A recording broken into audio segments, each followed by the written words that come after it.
Welcome to the Let's Talk About Talking podcast with your host, Adrienne Fuller, language and communications expert for kids of all ages.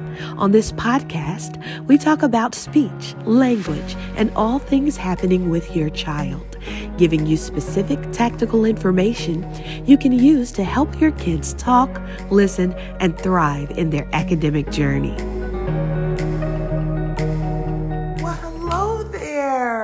How are you? It's been a little while, so I'm here and I am Miss A, the SLP, and I am coming to you today and I want to say welcome. And I am getting super clear on who I want to touch and who I want to reach, and that is parents, and that is caregivers, and anyone who has anything to do with their child, or even therapists that work with small children. I want to just teach and talk about some of the things we can do to get them communicating better, or just navigating this world in a better way. And so that's not only speech and language, that has a lot to do with different things. And so I don't know if you know this, but I used to be a former teacher, and I started to kind of see, even back then, an increase of ADHD.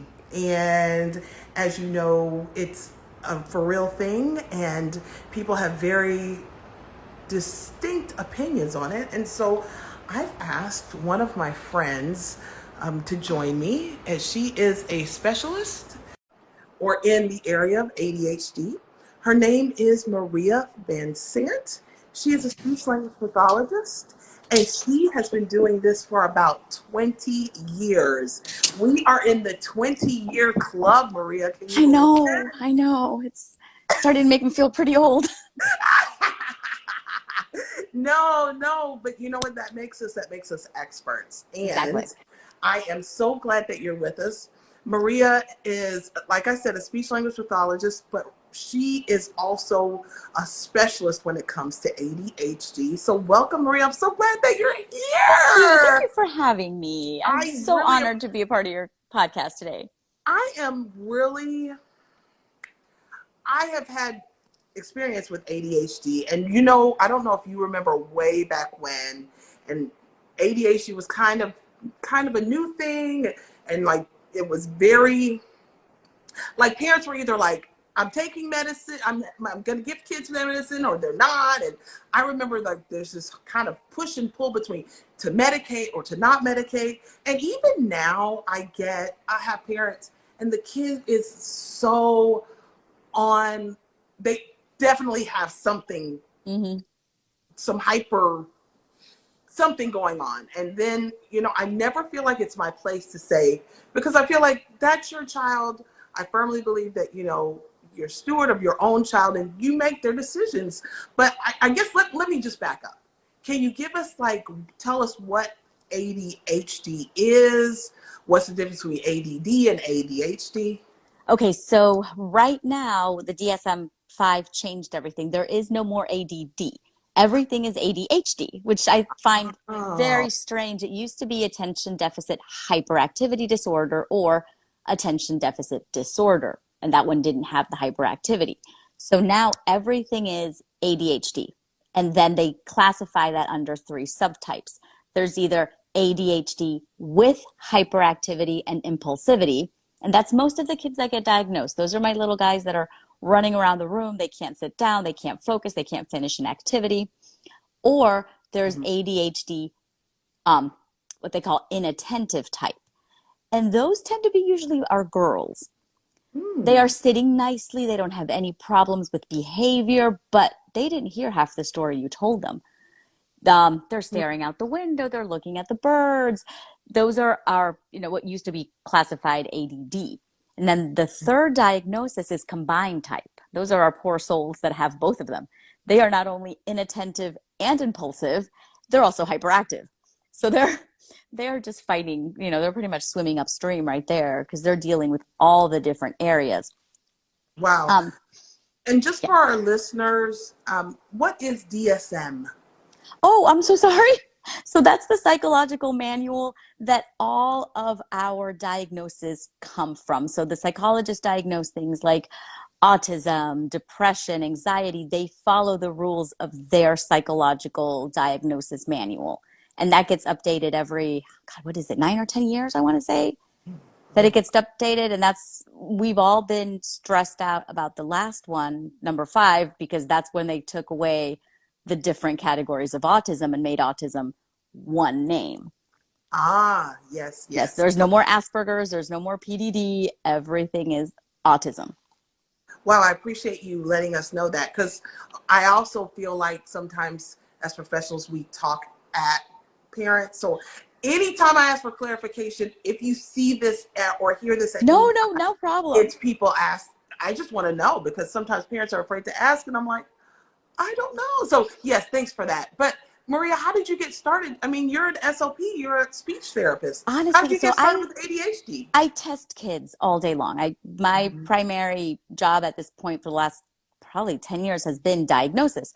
And it used to be that I would get 1 or 2 kids with an ADHD diagnosis or an autism diagnosis. And nowadays it is, maybe 9 out of 10 kids are coming in with one of those two, usually both. They're usually going to have autism and ADHD, or the parents are concerned. Well, why are they doing this? And the doctor's putting them on medication and they're taking Ritalin or Clonidine or Adderall, or they're taking all these different medications. And I found that a good majority of parents don't actually know what the medications are that their kids are taking, or they don't want to get them diagnosed because they don't want them medicated.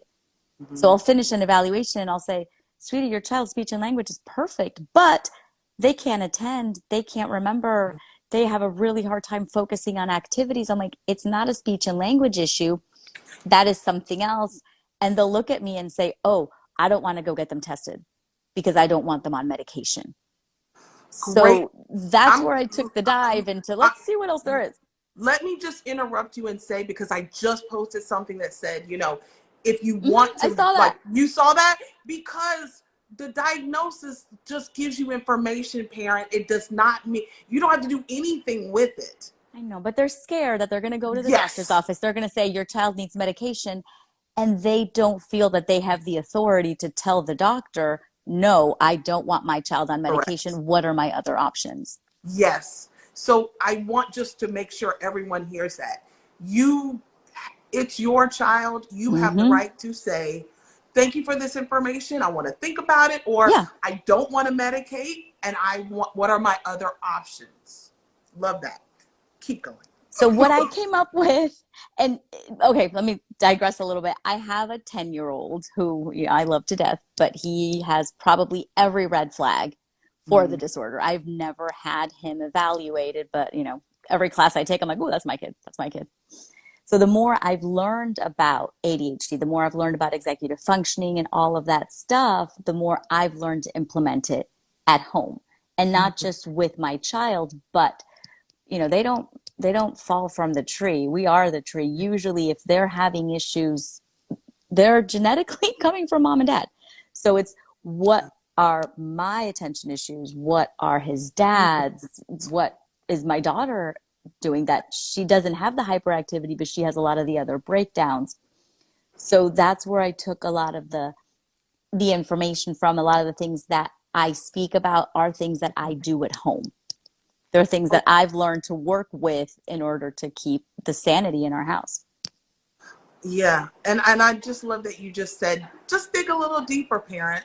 Yeah. Because sometimes in our strive and our attempt to like keep them from getting labels and things like that, Mm-hmm. we often forget what it was like when we were kids, Oh, yeah. or the things we struggled with when we were young. So I often send out parents and I'll say, hey, they're showing characteristics, some of autism or something. I would like you to go to a neurologist to get it, Yes. diagnosed or ruled out. Oftentimes, as you said earlier, they'll come back with an ADHD label instead, or like you said, they'll commingle. Can you Mm-hmm. just talk a little bit about that at all?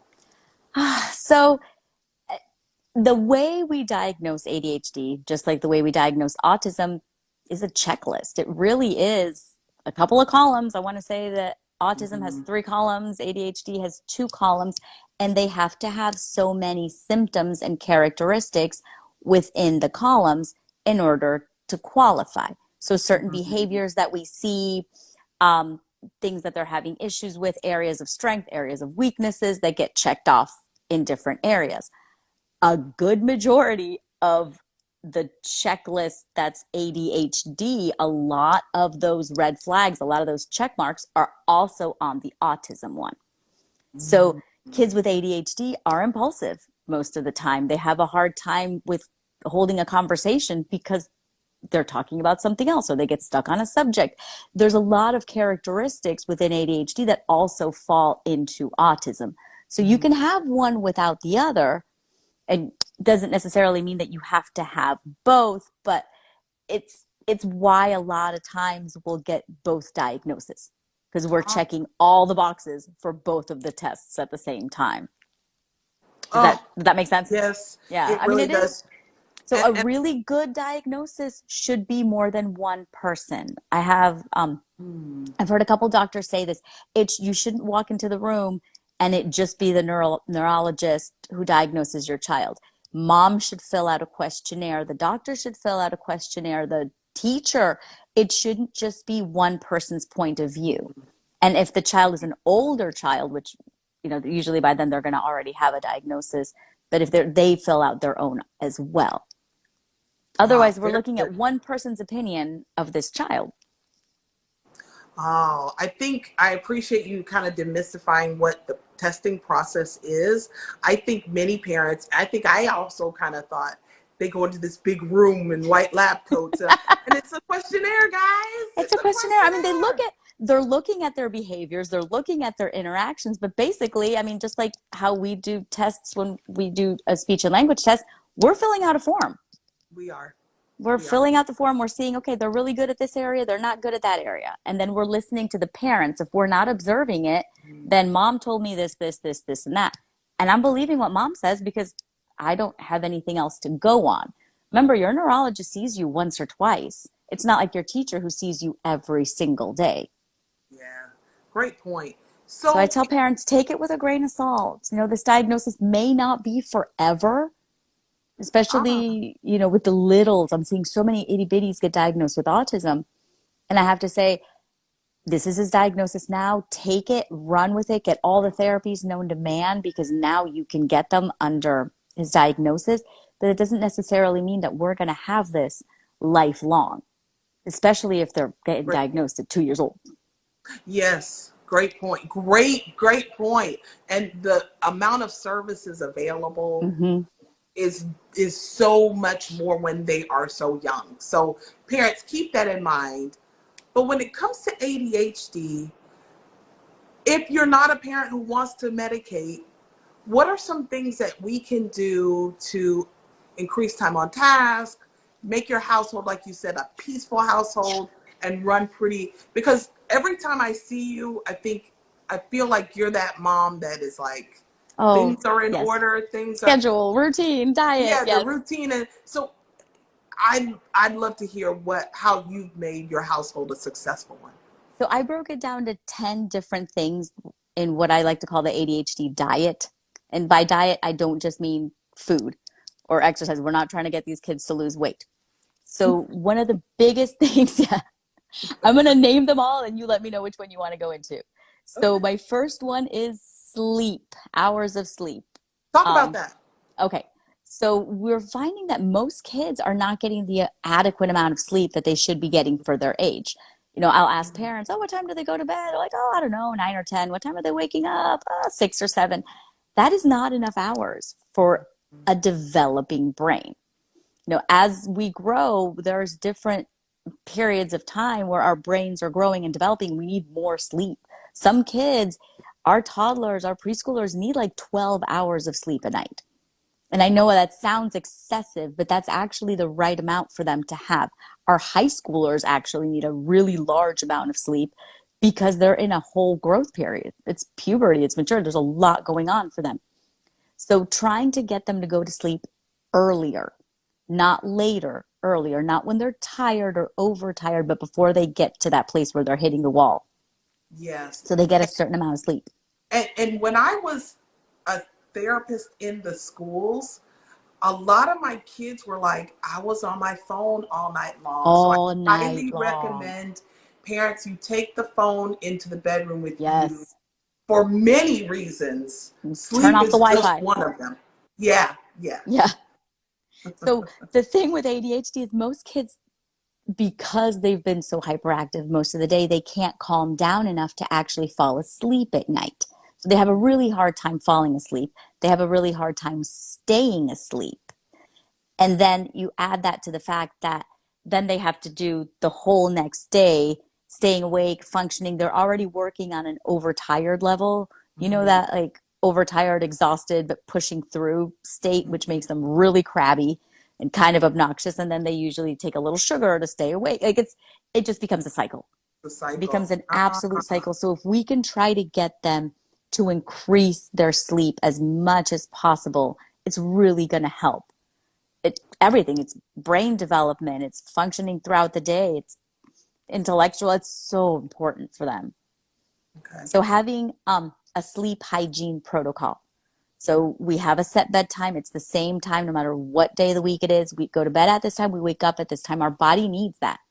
Just us as animals, we need that to follow that circadian rhythm. We go to sleep when it gets dark. We wake up when it's light. So kids to have that structure and routine on a daily basis, they're not going to make up their own structure. We have to make it up for them. Ah, absolutely. So Number two. number two is exercise. And this is the cheapest, easiest thing you can do to increase focus. A lot of schools, if you look at like a Montessori type school or some of the schools, like the gifted schools, they let kids move. They let them bounce on the exercise ball while they're doing their work. They let them get up and take a lap in between activities. Kids need movement. So movement increases focus and attention. So for these kids, as much as we can get them to exercise throughout the day, the better. It doesn't have to be an hour of cardio, but 20 minutes, increase your heart rate, come back and do some work. But try to make sure that they're getting exercise every day, not Right. just power through like we do when we go to the gym. I'm just going to go today for 3 hours instead of going the whole week. They need it to be an everyday type of thing. Yeah. Good. That's awesome. Nutrition, and this is huge. Dun dun dun. I know, I know. I feel like we live in the chicken nugget generation. All these kids are living on chicken nuggets and pizza and mac and cheese. And it's not good. It's not good brain development. So a good amount of kids with ADHD have actual digestive issues. They Hmm. don't tell us this, but they're fighting with already, bad gut situations, bad digestion, probiotic issues. So if we can improve their nutrition, we're really going to improve their brain functioning. So our serotonin is actually produced in our digestive tract. So we want to maximize that. We want to make sure that the kids are feeding good things into their body to increase their functioning on a daily basis.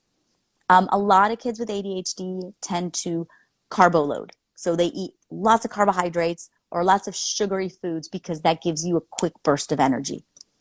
So remember, if I'm already overtired because I'm not getting enough sleep, and now I'm fighting with those kind of things, I'm going to eat whatever's going to give me the quickest burst of energy, Ah, carbs and sugar. And so then that just after a while leads to a major, massive sugar crash within a couple of hours. A lot of kids with ADHD are lacking protein, or they're just not getting sufficient protein to improve their brain function. so So what are if we, some good protein sources for kids? for kids, eggs are usually really easy in the morning. Eggs and bacon tend to be the easiest things to get in there. I know it sounds silly, I carry beef jerky in my car Oh, that's a good because one. it's an easy way to have protein that's not going to go bad. I keep it in the car in a lunchbox along with some nuts. So nuts or nut butters if they're not allergic to those kind of things. String cheese is quick and easy. You can't keep it in the car for a couple of days, but they can eat it on their way to school. There's lots of protein shakes out there, protein bars, anything like that that you can try to incorporate. I like to tell parents to think about their diet being a diabetic diet. So you don't give a diabetic crackers. You have to give them cheese and crackers. You have to make sure that you're always giving a protein with their carb, not just straight carb. So if they're going to eat a waffle for breakfast, put some peanut butter on that waffle. Yeah. I make bacon on Sunday. I just make a big tray of bacon on Sunday and I keep it in the fridge. That way, whatever they're eating for breakfast, we add bacon to it. Wow. We're going to school with protein. That is a really, I love this conversation. I never thought of our kids who have that ADHD diagnosis being overtired, and that's why we have a lot of the issues. So this is like gold. This is awesome. And this is something you should do for all the kids anyway. We want to lower the processed foods. So less additives, less artificial colors, less sugars. So the easiest thing I try to tell parents is to think about shopping the periphery of the grocery store.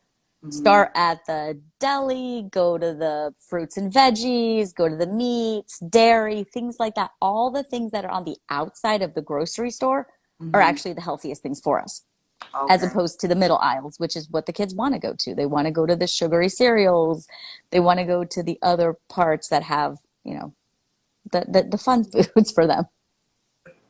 And you're not saying don't ever have the fun foods, but the fun foods should not be the main staple. It shouldn't be their main source. I go to the school, I open kids' lunch boxes sometimes, and all they're eating is snacks. And I'm like, where's your growing food? They have a charcuterie board in their lunchbox. They should have some good stuff in there. You shouldn't just be living on Cheez-Its. Yes. There has to be something else in there. Yes. Now, along with diet, I do, so my number 4 is supplements. Now, for supplements, you want to be a little careful. We don't just want to start throwing things at kids and being like, here, take some fish oil, here, have some iron. For that one, if you're able to, go ahead and get some blood work done and see what they're lacking. Normally, for ADHD, kids are lacking omega-3s. They're lacking iron, magnesium, and oh my gosh, I forgot the other one. There's 3 main supplements that we're missing in our diet. But it's easier for us to look at it if they actually have had some blood work done, and then you can go, oh, wow, they're actually low on this and this and this. The good thing with supplements is you're not going to do anything bad. It's never going to be one of those where I took too much fish oil today, it's damaging my system. They're always things that we can incorporate into their diet. So you can always start with just a really good multivitamin and go from there. Start with some multivitamins. We do a lot of fish at home, so I don't supplement with fish oil, but it's one of those that's really easy. You can get it in a gummy. You can do fish oil. Iron, you have to be a little careful with iron because it can constipate the kids. So a really quick, easy thing to do with iron is try to make as much food as you can on a cast iron skillet. The iron will leach into your food, and it's an easy way to get it into their diet without having to give them actual supplements for it. Magnesium, I love, because if you look at magnesium, if you look at Amazon and look up magnesium supplements, they will say calm on the bottom, the bottle. So if you can sprinkle a little bit of magnesium into their diet every day, it's already going to calm them down. And it's one of those supplements you can do. You can use it as a cream. You can put some Epsom salt in their bath at night before they go to bed as part of your nighttime routine. So do a nice warm bath, add some magnesium to your bath, get them nice and calm and relaxed, and then read a book, go to bed, and you've got them set up for at least a couple hours of good sleep. I can't promise you they're going to sleep all night, but at least you'll get a good couple hours. Oh, zinc was the last one. Zinc was the one I was forgetting. So iron, magnesium, zinc, and omegas, the fish oils. Okay. All right. So we are at what number are we Number on? 5. Number 5 is schedule. So I am a neurotic scheduler. You don't have to be at my level of scheduling as a parent, but I like my kids on a schedule. I like to know what's coming next. So if they know what their schedule is, we don't have to constantly say, let's do your homework. It's time for homework. Remember homework. If they know, okay, it's homework, whatever comes after that. So you can do home, homework, TV time, dinner, walk, bath, bed, whatever it is, but keep it consistent as much as possible. Because if we're changing it constantly, they're never going to be able to keep up with it. If they know exactly what their schedule is on a daily basis, then it limits the amount of time we have to spend yelling at them to do something.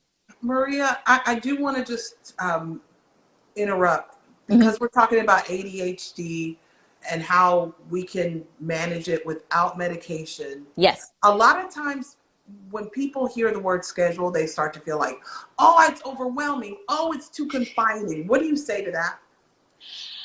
Well, here's the thing with it is most of the time, if the parents can't keep a schedule, how are they going to expect their kids to be able to keep a schedule?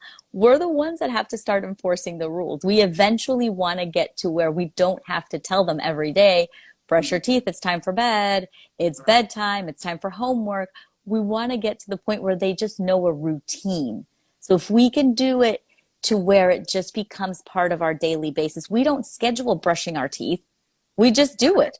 We wake up, we brush our teeth. So if kids can get into the habit of having a schedule or having a routine that they know, oh, after this comes this every day, then eventually we can back off and they can do it on their own. Very good. So we don't want it to be confining. It's not like a diet. I'm never going to eat this again, but more of let's try to build up some healthy habits so that eventually they'll keep running automatically without us having to constantly say this is what's going to happen. It doesn't have to be dinner at 6 p.m. every night, but we know that, okay, after homework and so, then comes dinner. And the kids know that, okay, after dinner, usually we do this, and then bedtime is after that. Doesn't have to be a set time on the clock, but we kind of know the basic pattern of the day. Yes. All right. That's a good one. All right. So sleep, exercise, nutrition, supplement, schedule. Therapies. Therapies. So I love therapies. There's nothing wrong with therapies. A lot of people think, oh, I don't want to put my kid in therapy, but there's some fun therapies out there. Because of their problem with attention and focus and different things like that, a lot of times we will need some speech because we'll have missed certain areas that we need to keep up on. So we've got speech therapy. We have occupational therapy, which is one of my favorites for ADHD because it does a lot of work with sensory integration. And most of my kids with attention deficit problems have problems regulating their senses and regulating themselves. What does that look like, Maria? Oh, they usually are going to be overly sensitive to things.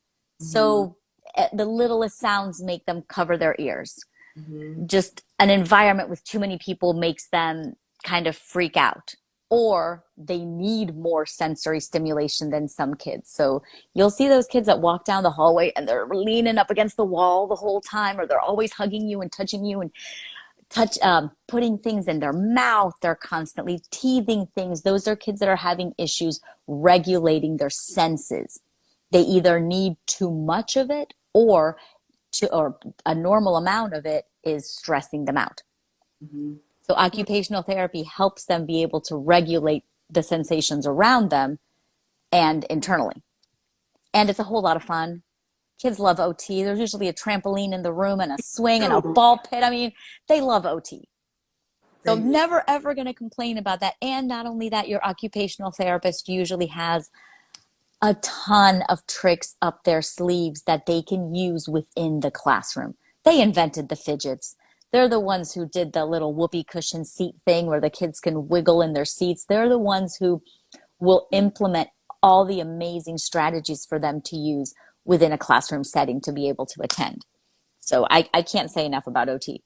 I can't. Speech, OT, behavior therapy. If it's come down to the place where all of their issues are now affecting their behavior, then they might need to look at a behavioral therapist as well.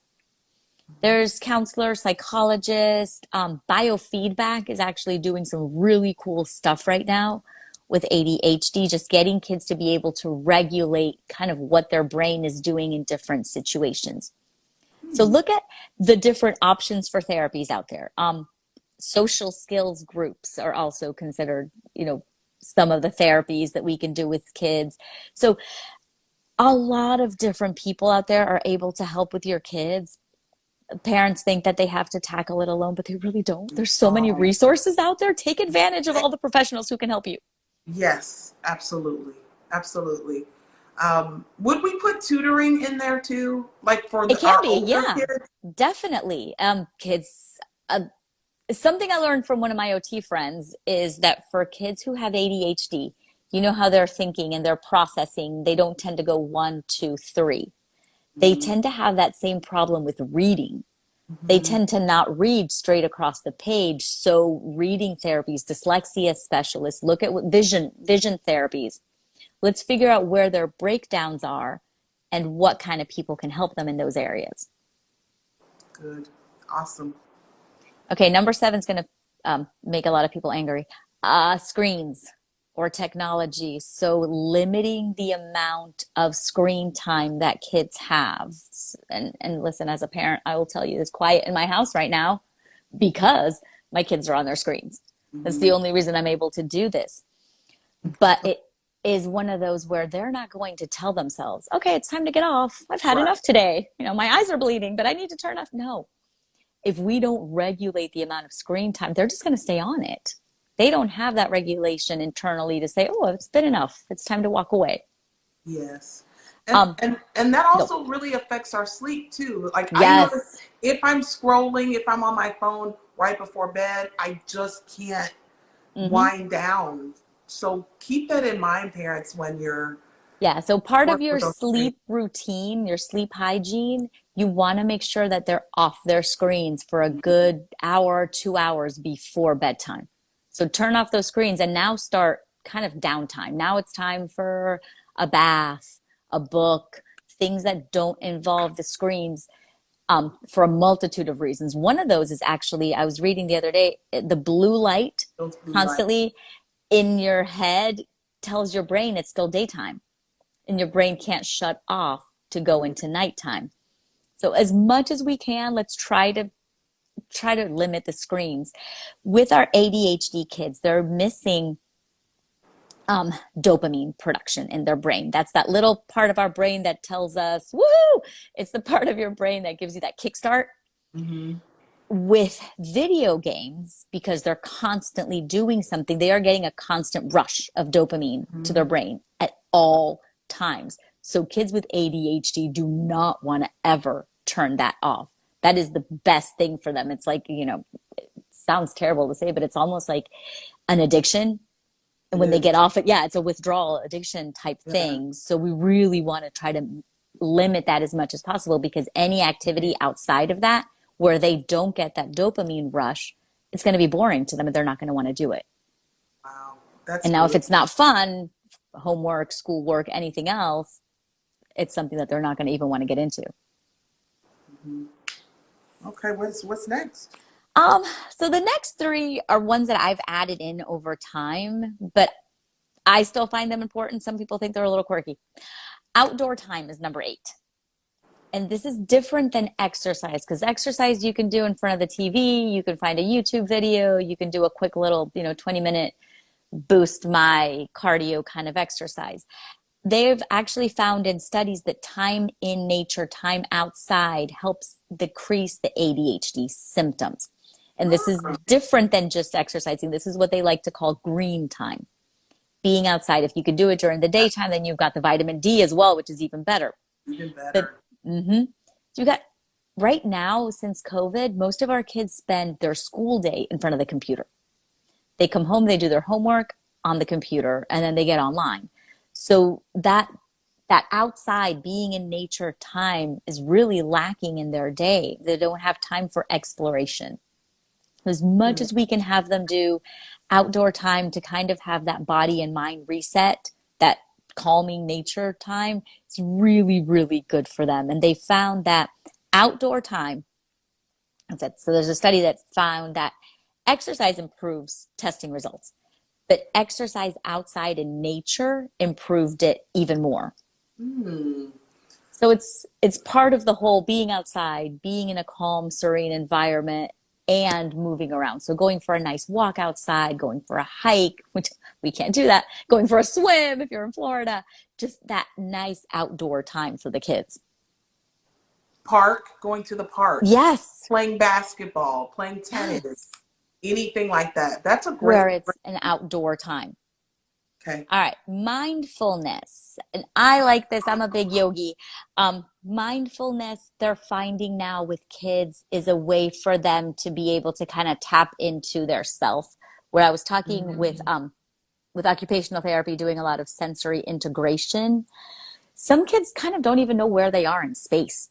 They need to tap into what they're feeling, what they're thinking, where their body is. So we can work on breathing exercises. We can do yoga. We can just do a quick little, how am I feeling check-in, an emotional check-in. Okay, today I'm feeling anxious. Today I'm feeling nervous. Today I need to work on this sensation.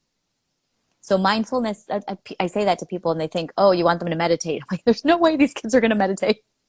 But it's good for them to know where they are, where their feelings are before they get to behavioral outbursts or before they get to shut down places.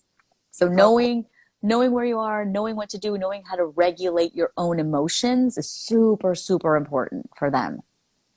And that's something they can learn on their own. There's tons of videos online about mindfulness, or they can do it in a group session, or they can learn it individual counseling.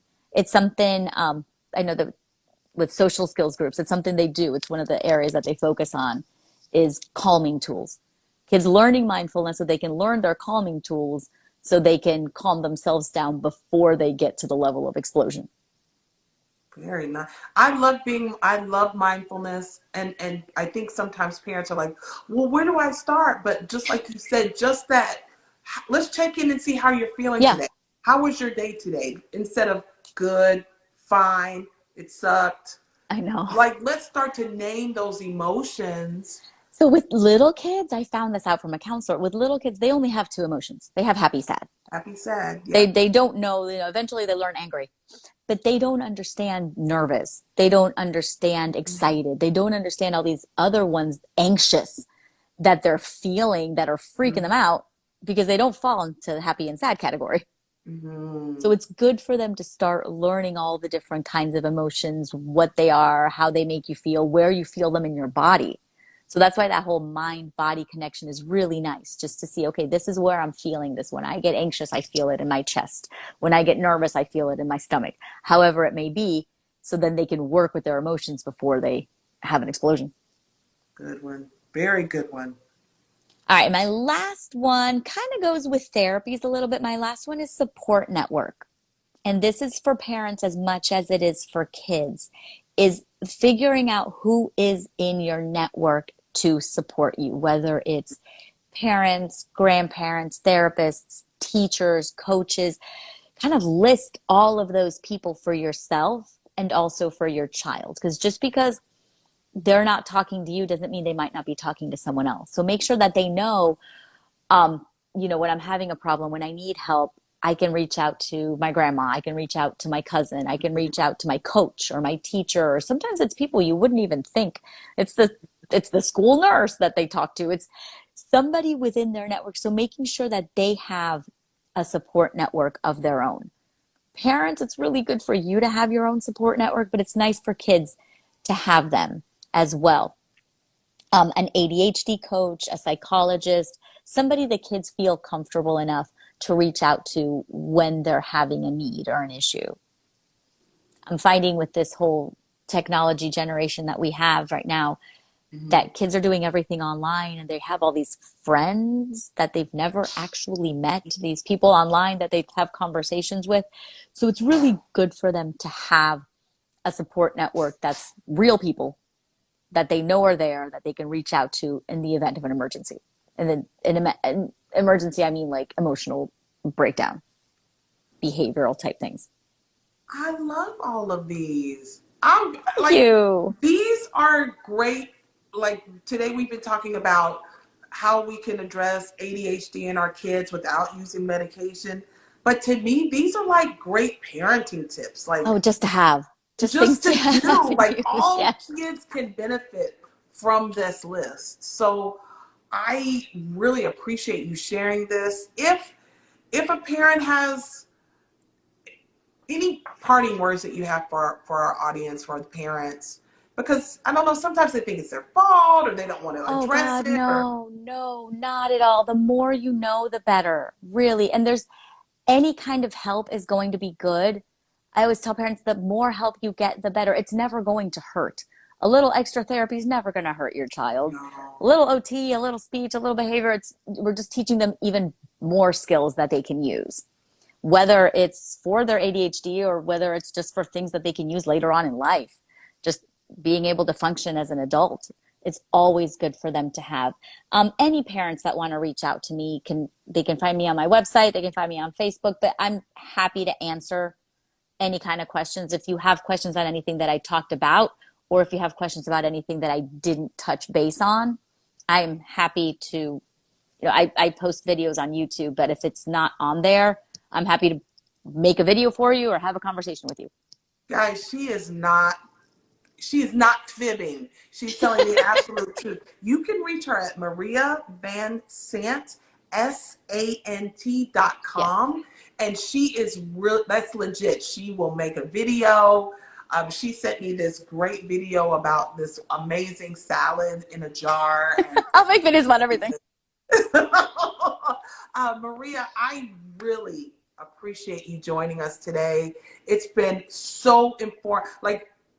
I mean, we could listen to this episode over and over for so many reasons. Thank you so much for joining us. Thank you for having me. It's a pleasure being on here. You all have a wonderful, wonderful rest of your day. Take care. My We dear. always want the best for you. Have a good one. All right, bye, Ann. You've been listening to the Let's Talk About Talking podcast with your host, Adrienne Fuller, language and communications expert for kids of all ages. You can grab Adrienne's book, 30 Days to Get Your Toddler Talking, on Amazon or at speechbuilders.org.